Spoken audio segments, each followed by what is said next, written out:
Olá, meu nome é Roberto Vale e essa é a minha jornada pelos 22 arcanos do tarô. Então chegou a Torre, o arcano mais temido do baralho, dos 22 arcanos maiores. A Torre junto com o Enforcado e a Morte são os arcanos mais temidos. Mas assim, eles são só arcanos de troca, né? Então não tem muito fundamento esse medo todo, né? Vamos começar falando do arcano. Então, vou colocar o arcano aqui. Tcharam! Então, pode ver, eu coloquei aqui os dois, o de Marsella e o de Rider-Waite. Esses dois arcanos, eles têm muitas coisas em comum. A gente já começa observando, por exemplo, que os dois têm um raio, tá vendo? E esse raio, em um, ele é a língua, uma língua de fogo, né? E o outro é um raio mesmo. Só que nos dois, olha o que acontece se a gente colocar uma imagem da árvore sefirotal por cima. Os dois, eles são anagramas da árvore sefirotal. A língua de fogo é a árvore propriamente dita, no raio ele coloca o caminho da serpente. Se você olhar bem, é o caminho da serpente. E isso indica já pra gente que aí tem coisa escondida, tem coisa oculta, né? A gente sabe que quando a gente constrói a nossa casa, os nossos alicerces, a nossa fé, e aí, diante disso, essa coisa é derrubada, né? A gente se decepciona e aí derruba tudo. E o que sobra é só o que realmente a gente é, o alicerce da coisa, né? O chão da coisa. E aí é quando a gente encontra Deus verdadeiramente. Se a gente olhar o resto da composição da carta, quer ver? Aí, ó, tá vendo? Então, assim, mesmo o resto da composição da carta traz essa mensagem pra gente, mesmo o resto da carta, traz pra gente essa iconografia. Se entendermos com mais profundidade, a gente consegue perceber, por exemplo, a coroa no alto da torre. Percebe? As duas cartas têm a coroa no alto da torre sendo derrubada. Ou seja, já é um indício de que a vaidade, né, aqui simbolizada pela coroa, interrompe o nosso canal de comunicação com Deus. E esse canal de comunicação com Deus, ele tem que estar sempre aberto, porque é difícil pra gente tomar atitudes e ir por caminhos que muitas vezes a gente desconhece.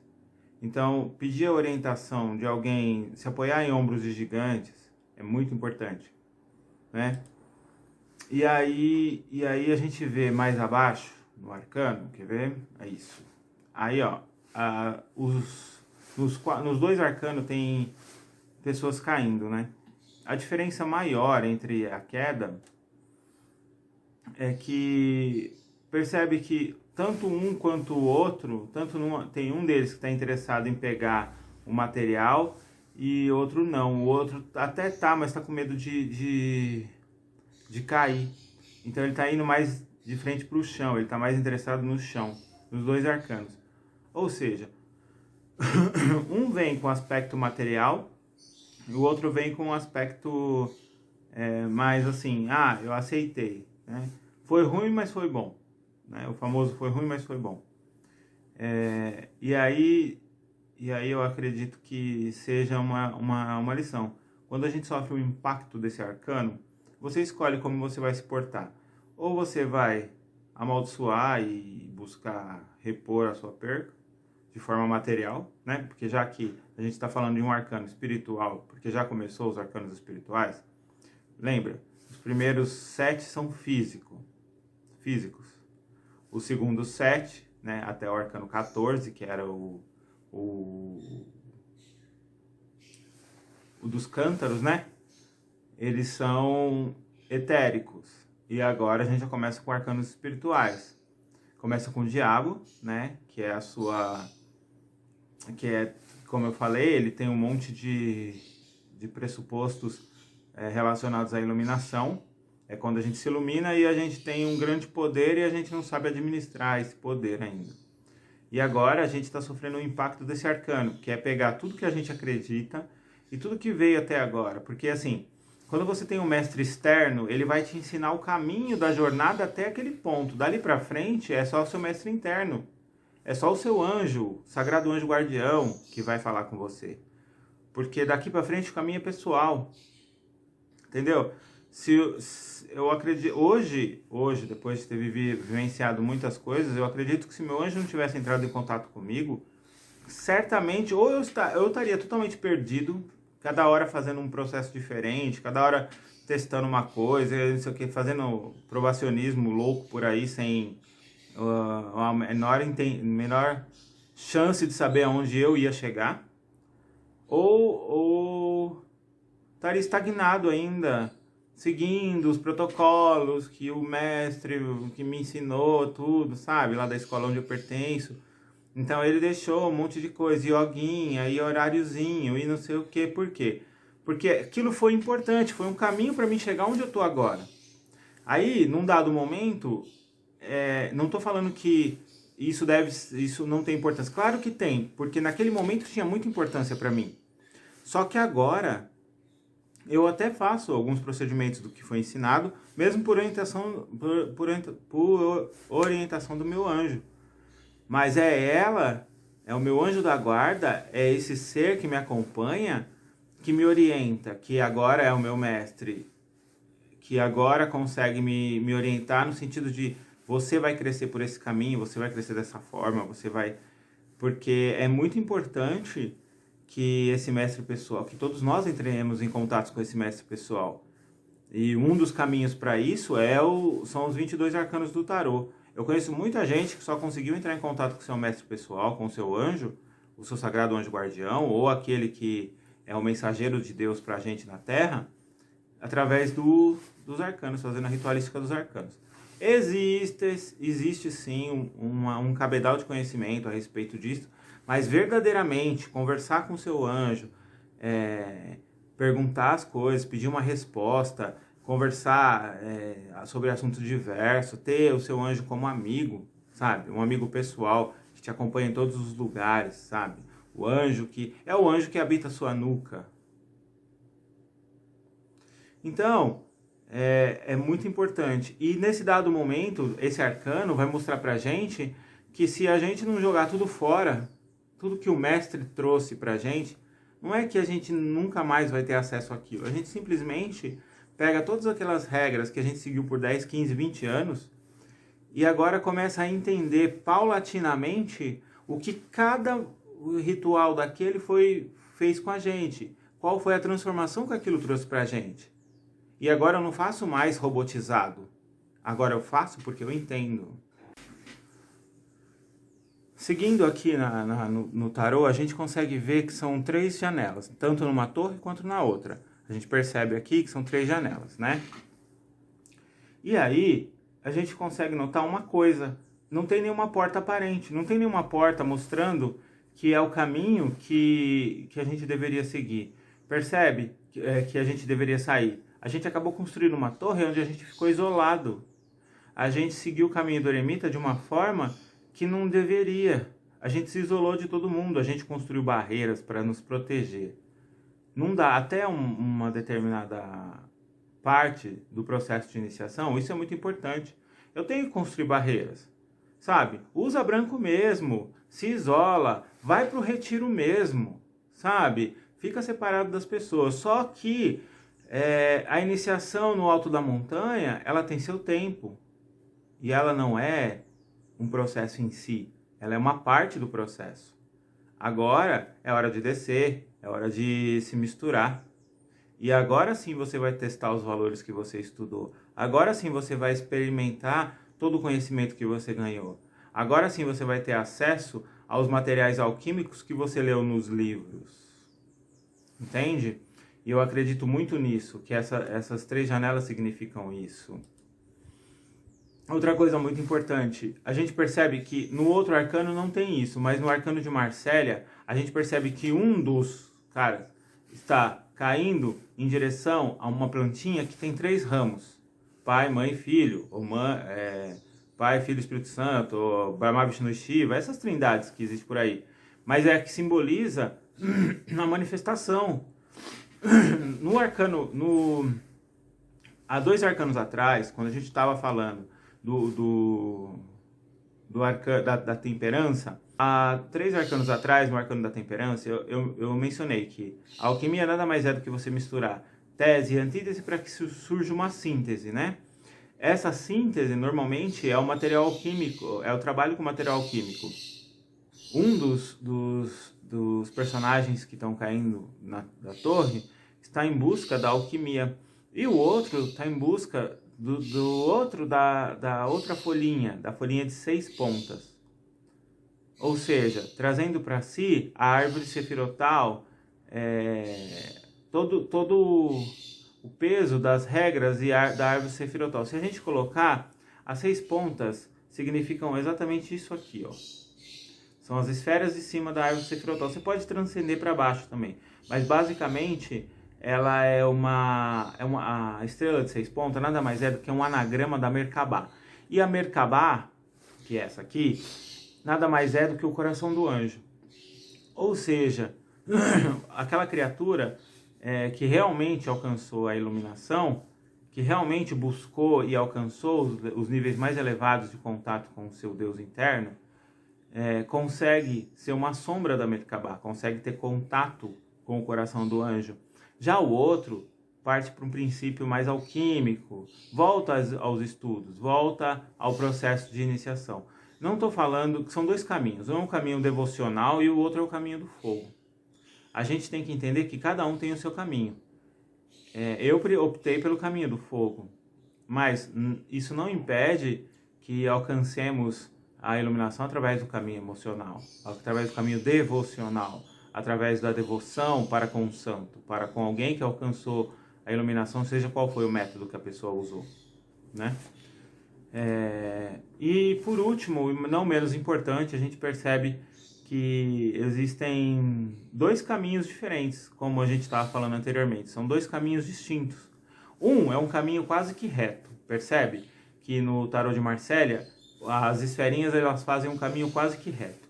Já no outro lado, você tem um caminho todo tortuoso, todo cheio de que vão acabar no mesmo local.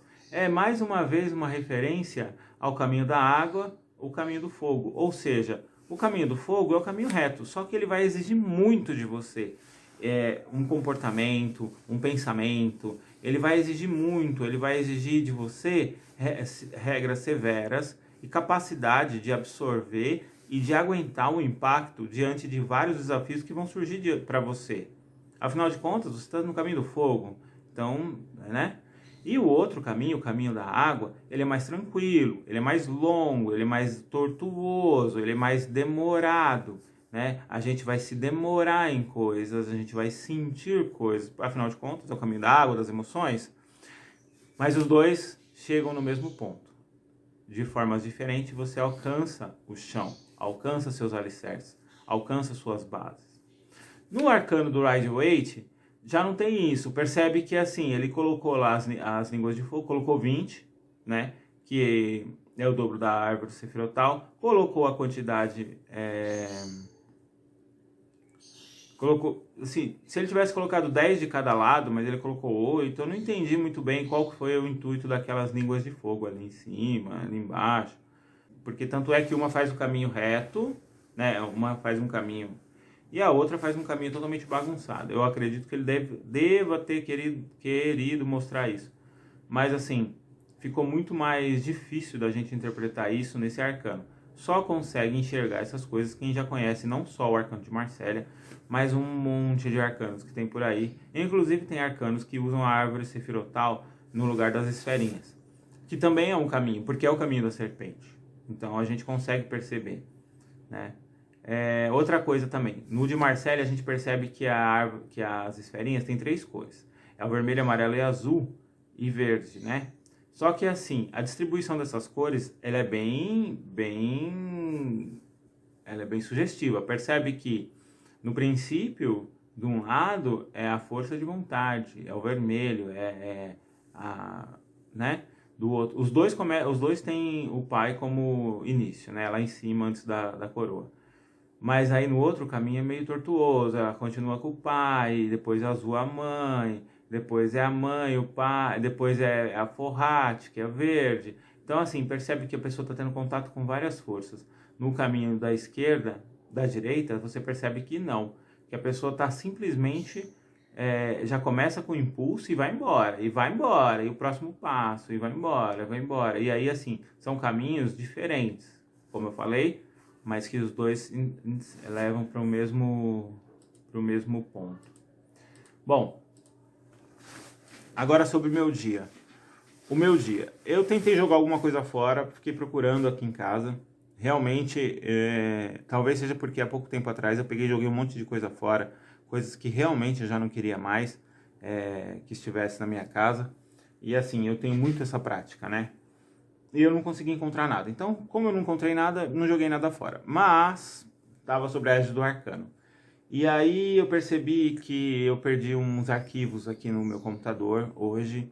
E isso foi pesado, porque eram coisas bem antigas que eu fiquei até com medo de não ter cópia. E até agora eu não sei se eu tenho cópia, eu vou procurar mais. Outra coisa interessante também, eu comecei a ter contato com conhecimento a respeito de espírito familiar, entender os espíritos, como que é a conjuração das coisas. Então a gente começa a olhar para os objetos da nossa casa e conjurar neles determinadas personalidades, para que a gente tenha mais respeito para com as coisas que tem dentro da nossa casa. Eu fiquei até meio chateado, porque esses dias eu gosto de brincar com alguns objetos aqui de casa, então eu falo, isso aqui é tranqueira, isso aqui é isso, isso aqui é aquilo. Mas aí quando você percebe que você está menosprezando uma egrégora que foi criada, porque imagina, por exemplo, a gente pode pegar o exemplo da geladeira que todo mundo tem em casa, né? Foi necessário um trabalho, foi necessário alguém ir lá, apertar o parafuso, cortar a chapa, foi necessário um trabalho, todo um trabalho extremamente rico e importante para que construísse aquele objeto, sabe? Teve o cara da eletricidade, o cara do gás, o cara construiu aquele objeto. Aí, então toda a egrégora, todo o empenho daquelas pessoas está ali, né? E a gente sabe que só se conjura alguma coisa através dos 3 S, né? Que é o sangue, o suor, né? E a saliva. Então, o cara usou muitas vezes, usou o suor, né? Para desenvolver aquele objeto. Até do cara que projetou, até o cara que pôs o último parafuso, houve um monte de pessoas envolvidas entregando de si o suor. Por mais que ela recebeu o salário para compensar o karma, não sei o quê, mas ali tem uma criatura conjurada, né? Basta a gente dar um nome e pôr para trabalhar. Aí o que acontece? Muitas vezes eu não cuido desses meus objetos, né? Não, é um objeto qualquer. Não é um objeto qualquer. Ele está sob meu domínio, sobre minha responsabilidade. E aí, quando você começa a ter cada objeto na sua casa tem uma importância, tem uma personalidade, tem, enfim, um ser conjurado, isso é importante até para que quando você passe por algum desafio, todos aqueles objetos, todas aquelas egrégoras, todas aquelas forma-pensamentos que fazem parte da egrégora da sua casa vão te proteger. E isso eu estou falando da casa, mas você pode aplicar isso na rua. Quem nunca ouviu falar no povo de rua, né? A Pombagira e o Exu, né? O povo de rua. Eles vivem naquele ambiente. Então é importante são espíritos da cidade, são espíritos da sua terra. Tanto é que assim, se a gente começar a levar isso mais profundamente, a gente começa a observar que é diferente você comprar um alimento, algum objeto que foi feito na sua cidade. Tem outro valor, pertence àquela egrégora. Você está se alimentando a egrégora daquele local. E é muito importante isso. Era algo que eu já não praticava mais e com esse arcano aqui me ressaltou. A importância de você conhecer o espírito do local, o espírito da sua casa, do local onde você mora. Ter isso, né? Tanto é que se você pegar em fraternidades, por exemplo, na Rosa Cruz, eles não falam o presidente do Brasil, não, o presidente da Rosa Cruz do Brasil, não. é o presidente de jurisdição de língua portuguesa, porque tem o gênio da língua envolvido aí também. Fora que é assim, cada local do Brasil tem seu dialeto. Então a gente tem o gênio da língua portuguesa, mas a gente tem o gênio do dialeto local daquele local. Então é importante que notemos que tudo tem o seu físico, mas também tem a sua parte espiritual, etérica. Então, isso foi uma coisa que me ressaltou também nesse arcano 16. E assim, olhos para o futuro. Olhos para o futuro. Eu acho que esse arcano, ele é um arcano de olhos para o futuro. Um arcano que, assim, ele vai abrir caminho porque novas coisas virão. Existem muitos desafios para a humanidade nos próximos anos. E principalmente ano que vem, o ano de Mercúrio, onde a comunicação vai ficar extremamente rápida. A gente vai ter vários booms comunicativos.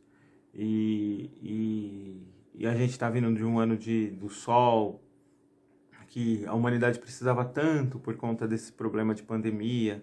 E agora vai ser o ano da comunicação. Então a gente já vai estar sofrendo até um influxo disso, de forma que muita gente não está querendo mais voltar para dentro de uma empresa trabalhar, ou as escolas estão se adaptando ao modelo online. Então a gente está tendo esse influxo mercurial, né? Do arcano 1, né? Então, assim, quando você entende o espírito do seu tempo, porque além do espírito do local, a gente tem que entender o espírito do tempo, né? Você vai entender que existem duas formas de você encarar o espírito do tempo.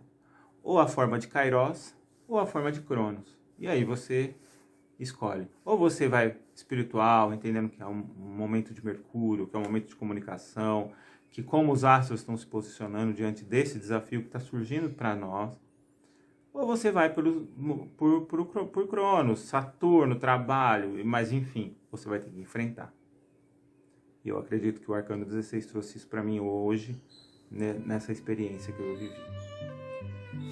Gente, é isso. Muito obrigado. E amanhã, a estrela. Tchau.